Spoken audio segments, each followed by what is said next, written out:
Welcome to BatsAndBugs.ie. This project is a collaboration between Bat Conservation Ireland and University College Dublin. It is funded by the Community Foundation for Ireland and the Department of Housing, Local Government and Heritage. We want to understand what insects and other invertebrates bats eat in Ireland. We also want to better understand the ecosystem services they provide to us, for example, by controlling insect pests. So how does this project work? We are asking volunteers to use a simple protocol to collect bat droppings using sampling kits we will provide. Then the volunteer posts the sample to UCD, and UCD will analyse the droppings to identify the bat species, and for some samples, the prey species. Can you help?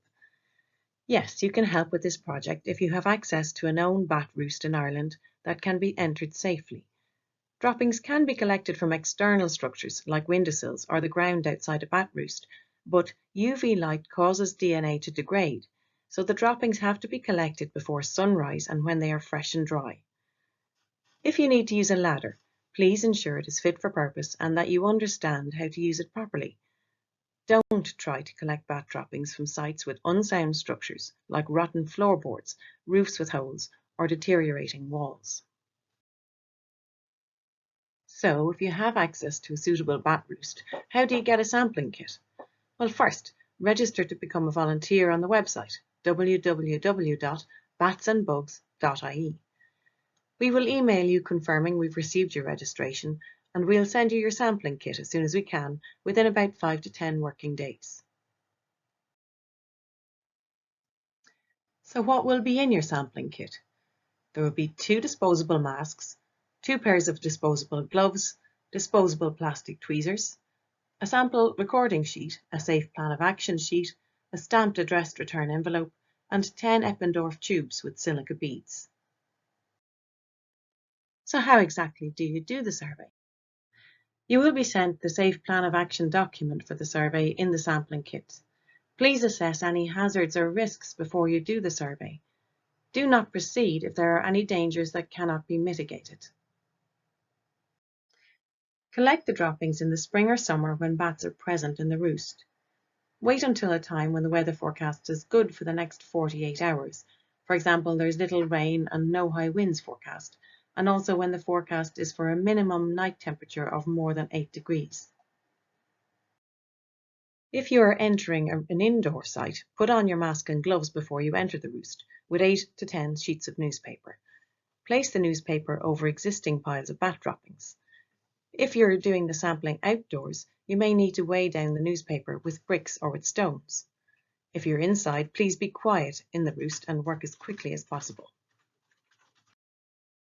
After you leave the roost, dispose of your mask and gloves, wash your hands thoroughly, and wait for 48 hours before you return into the roost to collect the bat droppings. If it's an outdoor site that you're sampling, just wait until dawn the following morning.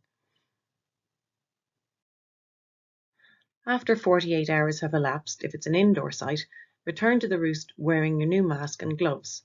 Collect up the topmost 4 to 5 sheets and fold them inwards to contain any droppings. You can dispose of the lowermost sheets. Leave the roost quietly.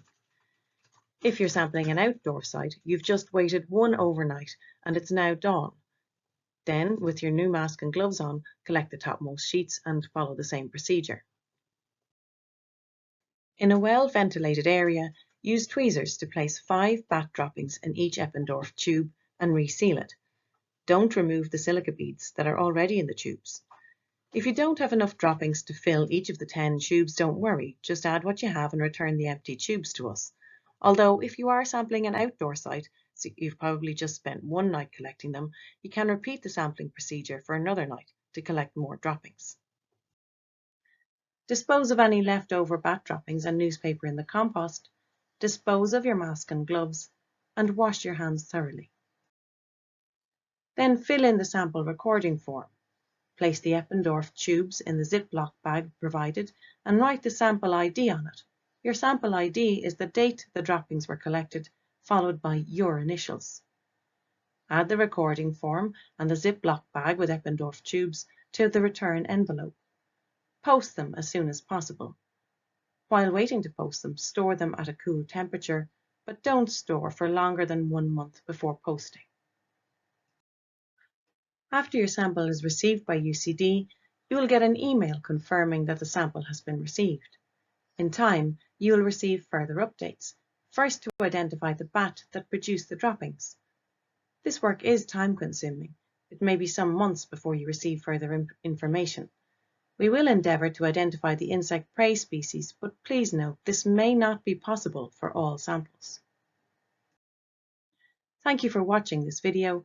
Please spread the word about BatsAndBugs.ie, and thanks to Crossing the Line Productions, Paul Van Hoof and Gwen Herpy for stills and photos.